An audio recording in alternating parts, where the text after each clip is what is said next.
안녕하세요. 성지순례한 남자 이베드로입니다. 네, 오늘 그 책을 소개해드리는 두 번째 시간인데요.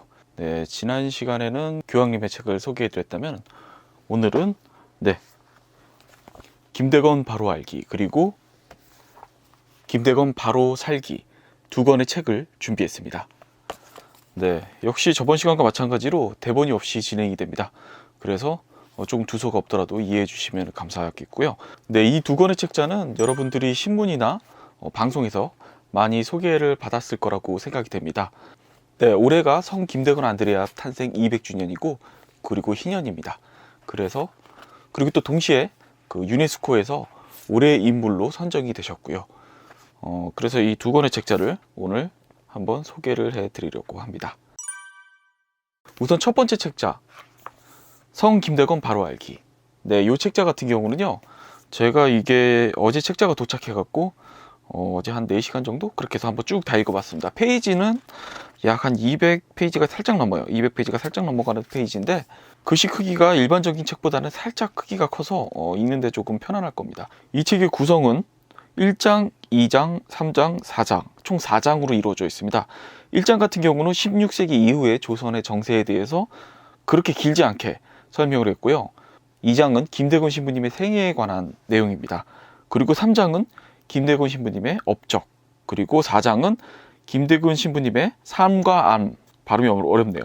일단 지금 제가 읽어봤을 때 느낀 게, 제가 그렇게 책을 많이 읽지는 않았지만 교구라든지 특정 성당의 역사에 대해서 다룬 책들을 보면은 앞부분에 가톨릭의 역사에, 우선 천주교에 도입되는 과정에 대해서 너무 길게 써갖고 그 부분을 읽다가 지쳐서 정작 중요한 해당 성당의 역사 부분까지도 도달하지 못하는 경우가 상당히 많은데요. 우리 예전에 공부할 때 보면 앞에 부분만 계속 읽다가 끝나는, 뭐 예를 들어 성경을 읽으시는 분들도 창세기만 읽다가 끝나는 경우가 굉장히 많잖아요. 지금 이거는 그 16세기 이후의 조선에 대해서 짧게 설명을 해놨어요. 그래서 저는 그 부분이 상당히 마음에 들었고요.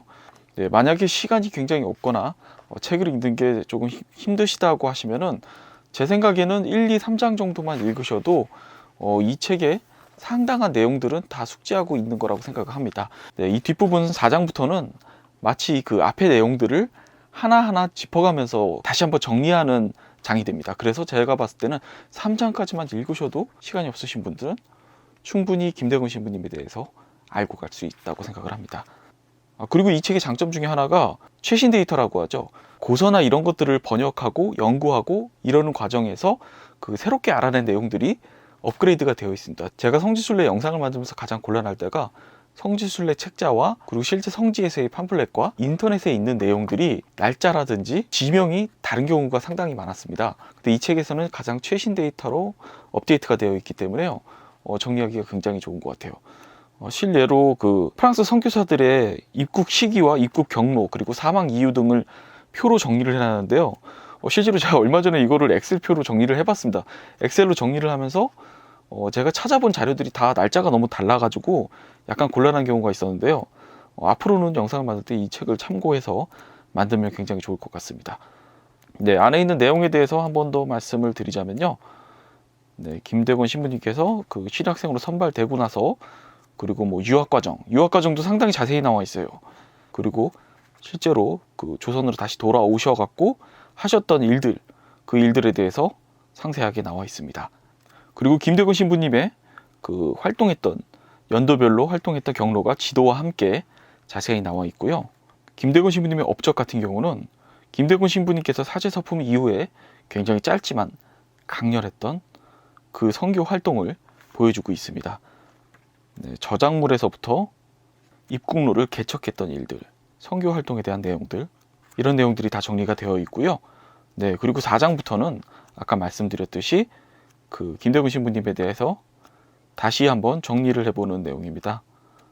그런 생각도 들었어요. 이 3장하고 4장의 내용을 김대건 신부님의 삶에다가 넣어갖고 책을 만들어도 괜찮지 않았을까라는 생각을 했는데, 만약에 그렇게 됐다면은 책을 읽는 과정이 너무 지루하거나 길게 느껴질 수가 있겠다라는 생각도 들었습니다. 그래서 마지막에 이렇게 다시 정리를 한다는 과정이 오히려 김대건 신부님의 삶에 대해서 처음 접하시는 분들한테 마치 소설책 읽듯이 앞에 삶 부분을 읽고 그 다음에 뒤에 김대건 신부님에 대해서 상세하게 다시 알아보는 그런 시간을 가질 수 있다고 생각을 합니다.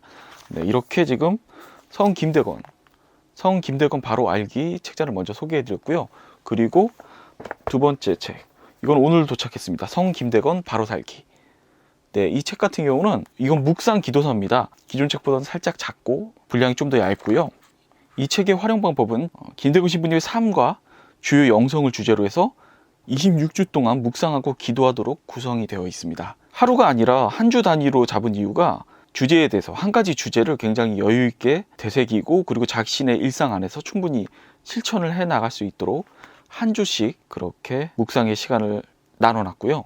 일단 해당 주간에 주제 내용을 먼저 읽습니다. 먼저 읽은 다음에 이거는 이제 김대건 신부님의 탄생 그리고 이게 죽음, 이 삶에 관한 내용들이 주로 되어 있고요. 그리고 그 다음에 흔적을 찾기, 그러니까 김대건 신부님의 편지라든지 관련 인물들의 이런 기록들을 읽어서 또 이 앞에 해당 주제의 내용을 조금 더 이해하는 데 도움이 되고요. 마음에 그려보기, 이거는 이제 마음속에 그 앞에 읽었던 부분들, 혹시 김대건 신부님이라든지 각각 그 나와 있는 인물들의 그 감정, 이런 것들을 한 번 더 생각해보는 시간을 가질 수 있게 돼 있고요.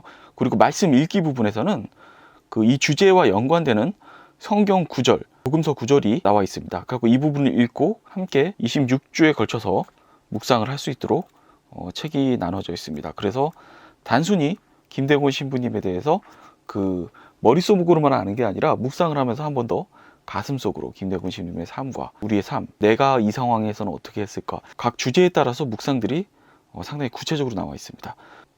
지금 대부분의 성당들이 대면 미사도 못하고 있고 그 안에서 모임들도 갖지 못하고 있는데요. 제가 가장 아쉬운 것 중에 하나가 그 성서 모임을 갖지 못한다는 게 굉장히 안타깝지 않나 그렇게 생각이 듭니다. 왜냐하면 성경을 읽고 묵상을 하고 서로 나눔을 하고 이런 시간을 갖는다는 게 개인적으로 혼자 하기에는 굉장히 쉽지 않은 부분이거든요. 우리 이 기회에 묵상 기도서를 26주간 같이 보시면서 김대건 신부님에 대해서 바로 알고 묵상하는 시간을 가져보는 것도 괜찮을 거라고 생각이 됩니다. 네, 오늘은 이렇게 두 권의 책을 소개해 드렸습니다. 네, 다음번에는 어떤 책을 소개해 드릴지 모르겠는데 언제가 될지 모르겠지만 한 달에 한 번 정도는 이렇게 제가 읽어본 책들에 대해서 소개를 해드리는 영상을 계속 찍어 보려고 합니다. 네, 영상으로는 지금 한 번도 새해 인사를 못 드렸습니다. 왜냐면 올해 제가 지금 성지순례를 한 번도 가지를 못했어요. 네, 그래서 이번 영상에서 일단 인사를 드리겠습니다. 새해 복 많이 받으시고요. 네, 올해 한 해도 작년처럼 제 영상 많이 사랑해 주시면 감사하겠습니다. 네, 그러면은 다음번 또 책 소개 영상에서 뵙도록 하겠습니다. 감사합니다.